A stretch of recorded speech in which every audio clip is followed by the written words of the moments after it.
Hello friends, welcome to my YouTube channel Shiksha Samooh में। तो आइए आज हम एक नया टॉपिक देखने वाले हैं। शेर शाह सूरी के बारे में देखेंगे। इससे पहले आप लोग हमारे चैनल को सब्सक्राइब शेयर कर दीजिएगा। तो आइए देखते हैं, आज हम लोग शेर शाह की जीवनी देखेंगे कि शेर शाह कैसे हिंदुस्तान का सिर्फ 5 साल में रुतबा बदल दिए। तो आइए देखते हैं। शेर शाह सूरी 1528 में बाबर के साथ चंदेरी युद्ध में सेना के रूप में थे। वो बाबर के साथ लड़े और उसमें चंदेरी के युद्ध में विजय प्राप्त किए। असली नाम शेर शाह सूरी का फरीद था। शेर शाह सूरी का असली नाम फरीद था।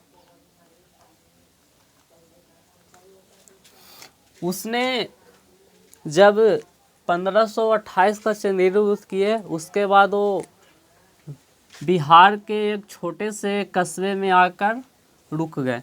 बिहार में आकर वो रुक गए, वहाँ भी ये उपनेता के रूप में रहे। उसके बाद जब बाबर की मृत्यु हुई, तो बाबर की मृत्यु 1530 ईस्वी में हुई थी। बाबर की मृत्यु 1530 ईस्वी में हुआ था, जिसमें से बाबर की मृत्यु के बाद उसका उत्तराधिकार हुमायूं बना। तो हुमायूं उसका उत्तराधिकार बना, तो हुमायूं का है जो मन था कि हम शेर शाह सूरी से युद्ध करें। तो जिसमें से कि बंगाल पर उसका है जो नियंत्रण करने का था, मतलब बंगाल को जीतने के मन था हुमायूं का। तो बिहार में तो है जो ये थे शेर शाह सूरी। तो शेर शाह सूरी से लड़कर बंगाल में उनको है जो जीतते। अगर शेर शाह सूरी से लड़ते तब ना बंगाल जाते। तो जिसमें से क्या हुआ कि वो शेर शाह सूरी से है जो फिर 1537 में शेर शाह सूरी से लड़ने का प्लान बनाया। उस समय है जो बिहार और बंगाल दोनों पर शेर शाह सूरी का नियंत्रण हो गया। तो उसके बाद 1537 ईस्वी में जब चौसा का युद्ध करने के लिए गए, तो उसमें बताया जाता है कि बाबर है जो चौसा में, उत्तर प्रदेश के चौसा में एक दूसरे के सेना के साथ आमने सामने हुए। तो हुमायूं का सेना और शेर शाह की सेना दोनों आपस में एक दूसरे से आमना सामने हुए। तो हुमायूं है जो अपना राजदूत भेजा, तो वो राजदूत है जो गया शेर शाह सूरी के पास। तो शेर शाह सूरी को राजदूत ने देखा कि वो शेर शाह सूरी एक कुल्हाड़ी लिए हुए एक पेड़ के तने को काट रहे हैं। तो शेर शाह सूरी को राजदूत है जो खबर सुनाया। तो राजदूत खबर क्या था जो सुनिए। खबर ये था कि हुमायूं बोला कि आप है जो बिहार और बंगाल का नियंत्रण हमारे मुगलों झंडे के साथ कीजिए। तो इसका राजदूत ये बोला, तो यहाँ पे ये तय हो गया कि मुगलों झंडों के साथ शेर शाह सूरी बिहार और बंगाल पर राज करेगा। बिहार और बंगाल पर मुगलों झंडों के साथ। लेकिन तो ये तय हुआ कि बिहार और बंगाल पर मुगलों झंडों के साथ शेर शाह सूरी है जो क्या करेगा, यहाँ पे राज करेगा। तो उसके बाद क्या हुआ कि इससे फिर हुमायूं का मन में नहीं भरा। उसके छल कपट होने लगा कि हमारे झंडे के साथ वो है जो मुगलों झंडों के साथ वो है जो बिहार और बंगाल पर मतलब कि नियंत्रण कर रहा है। तो उसके बाद क्या हुआ कि 17 मई 1540 को कन्नौज युद्ध किया। उसने कन्नौज में युद्ध किया। तो कन्नौज युद्ध क्या था जो देखिए, कन्नौज युद्ध था कि उसने है जो कन्नौज युद्ध था कि शेर शाह सूरी और 17 मई 1540 को कन्नौज युद्ध हुआ और शेर शाह सूरी और हुमायूं दोनों आमने सामने हुए। शेर शाह सूरी और हुमायूं दोनों आमने सामने हुए। तो दोनों आमने सामने हुए, तो जिसमें से कि शेर शाह हुमायूं से कहीं अधिक शक्तिशाली थे, लेकिन हुमायूं का सेना है जो 40,000 से अधिक था। 40,000 प्लस हुमायूं का सेना था, और शेर शाह सूरी का सेना मात्र 15,000 था। तो इसमें बोला जाता है कि जब शेर शाह सूरी की सेना 15,000 था और हुमायूं का सेना 40,000 था, तो बताया जाता है कि युद्ध होने से पहले ही शेर शाह का सूरी है जो हुमायूं का सेना 40,000 था, उसमें से लगभग सेना है जो युद्ध से पहले ही हट गया, युद्ध करने के लिए तैयार नहीं हुआ। तो जिसमें से बिना एक भी सेना गंवाए हुए शेर शाह सूरी का जीत हो गया वहाँ पे। तो हुमायूं बचे खुचे कुछ सेना को लेकर भागने लगा। तो हुमायूं बचे खुचे सेना को लेकर आगरा की तरफ रवाना हुआ, आगरा गया। और आगरा गया तो शेर शाह सूरी अपने दूत को, अपने सेना को उसके पीछे लगा दिए। उसको सेना के पीछे ये चलते लगाए कि वो कहाँ जाता है, सिर्फ ये देखने के लिए पीछे लगाया। तो ये आगरा गया।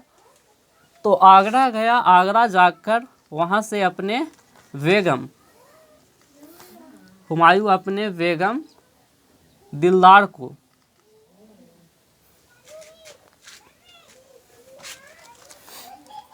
हुमायूं है जो अपने बेगम दिलदार को लिया और कुछ खजाना में से धन लेकर वे लाहौर की ओर चल दिया। तो लाहौर की तरफ चल दिया, मेवात के रास्ते हुए लाहौर की तरफ चल दिया, मेवात के रास्ते। तो जब वो लाहौर की तरफ चल गया हुमायूं, तो लाहौर पहुंचने में सफल हो गया। तो इसके पीछे जो शेर शाह सूरी राजदूत लगाए थे, वो किसी तरह बताया जाता है कि बारिश के कारण वो लाहौर पहुंचने में कामयाब नहीं हुए और लाहौर नहीं पहुंच पाए। और ये लाहौर में 3 महीने तक रहा, 3 महीने तक ये लाहौर में रहा। उसके बाद है जो बताया जाता है कि ये सब शेर शाह की सूरी का जो राजदूत था वो पहुंचने में सफल नहीं हुआ, तो फिर वापस आ गया। तो इसके बाद है जो शेर शाह सूरी है जो, इसके बाद बताया जाता है कि शेर शाह सूरी है जो 4 बड़े सड़कें बनाए, 4 बड़े सड़कें बनाए, जिसमें से है कि ये वो पहुंच नहीं पाए, तो ये अपना आकर अपने राज्य में पूरा कार्य ये करने लगे। तो ये 4 बड़े सड़कें बनाए। एक सड़क बनाए जो ढाका से चलता है और सिंधु नदी तक बनवाए। सिंधु नदी के 1500 किलोमीटर का सड़क था, जिसके आज हम लोग उसको जीटी रोड के नाम से जानते हैं।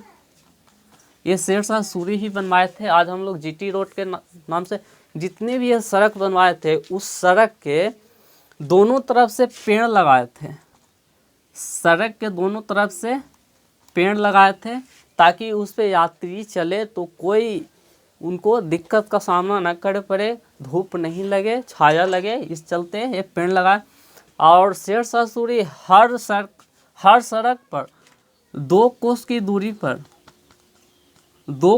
दूरी पर यह है जो सराय बनवाए थे।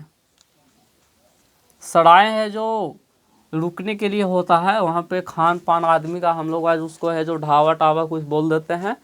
तो हर 2 कोस पर वह सराय बनवाए। और हर सराय में एक है जो राजा को रहने के लिए एक आरक्षित कमरा था, एक राजा के रहने के लिए आरक्षित कमरा था, जिसमें से बताया जाता है कि हर सराय पर 2 घोड़ा रखा गया था, जिसमें से कोई भी संदेश आए, कोई भी घटना होए तो तुरंत राजा के पास खबर पहुंच जाए, इसलिए 2 घोड़े रखा जाता था। और बताया जाता है कि यह है जो सराय हैं, तो ये अपना राज चलाने के लिए ये अपने खजाना में से 500 तोले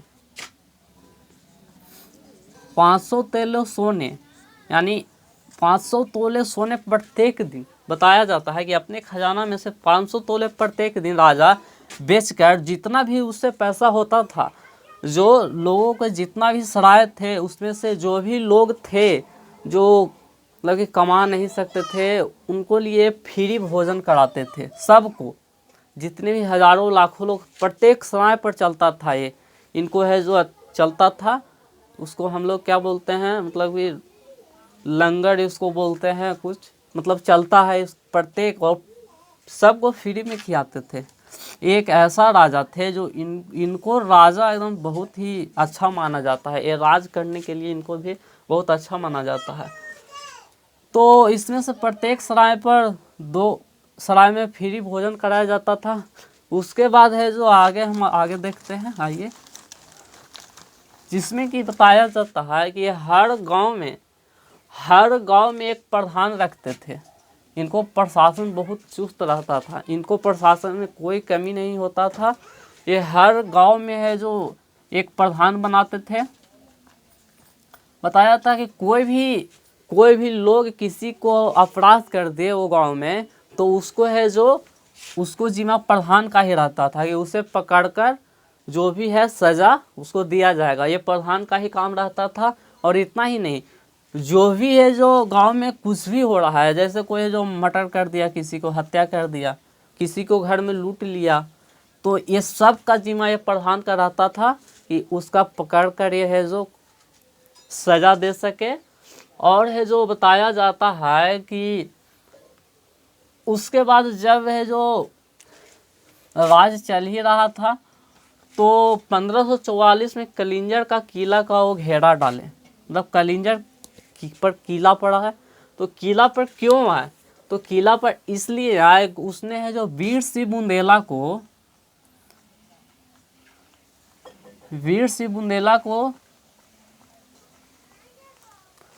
मतलब कि तबादला किए थे, वीर सिंह बुंदेला को तबादला किया था, जो इनको जेल में से वो फरार होकर कलिंजर के राजा के यहाँ आकर शरण ले लिया, जो कि ये कलिंजर का किला पर आए हैं।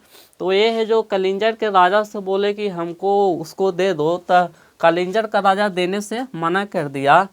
तो ये है जो 1544 ईस्वी में पूरा कलिंजर का किला को घेरा डलवाएं, कलिंजर के किला के क्या डलवाएं, घेरा डलवाएं, उसमें गुफा बनवाए, उसमें गुफा बनाए, बड़ी बड़ी है जो ऊंची ऊंची इमारतें बनाए, ऊंची ऊंची मतलब कि लड़ाई करने वाला कुछ बनाए। तो जिसमें से कि बताया जाता है कि ये है जो किला गुफा सब बनकर 1522 बनकर जब तैयार हुआ, तो 22 में 1545 ईस्वी को ये हैं जो कलिंजर के किला पर हमला बोलने वाले थे। ये सुना है कि 5 मई 1545 को हमला बोलना है, वो हमला बोल भी दिए। और जिस ऊंची इमारतें पे बम का गोला रखा हुआ था, वो खुद है जो वहां पहुंच गया, यानी लड़ने के लिए शेरशाह सूरी ही आगे आ गए। और उस मशीन से जो भी बम फेंका जाता था कलिंजर के किला के अंदर फेंका जाता था। क्या हुआ कि एक बार कलिंजर के किला बम है जो टकरा कर फेंका, तो बम टकराकर कलिंजर का किला से लगकर जहां इनको बम जितना भी बम का भंडारा था वहीं वो बम आकर गिर गया। यहाँ से बम मारे तो दीवार से टकरा कर वो बम है जो इनके ही जितना बम रखल था उनको भंडार में आकर गिर गया, इनके बम भंडार में आकर गिर गया। तो बहुत बड़ा धमाका हुआ वहाँ पे और बहुत पूरा आगजनी हो गया, जिसमें से कुछ लोग जल गए और इनको सिर्फ आधा शरीर जल गया था, इनको भी आधा शरीर जल गया। तो इनको है जो उनके सैनिक लोग उठाकर विश्राम गृह में लेकर गए। तब पर भी ये बोले कि कलिंजर पर हमला करते रहो, कलिंजर पर हमला करते रहो। और उसने अंततः कलिंजर जीते भी ना, इनको है जो जब आग लगा तो इनको बताया जाता है कि इनको चंदन के लेप भी लगाया ठंडा के लिए, लेकिन गर्मी का उस समय मौसम था, तो गर्मी का उस समय मौसम था, कोई आराम नहीं मिला। और अंततः जब कलिंजर जीत गए तो अंततः इनको मृत्यु हो गया। तो जब कलिंजर जीत गए तो अंततः इनको मृत्यु हो गया। तो यही था शेरशाह सूरी का जीवनी। तो आप अच्छा सेशन अगर अच्छा लगा होगा तो आप लोग हमारे चैनल को सब्सक्राइब जरूर कर दीजिएगा। Thank you.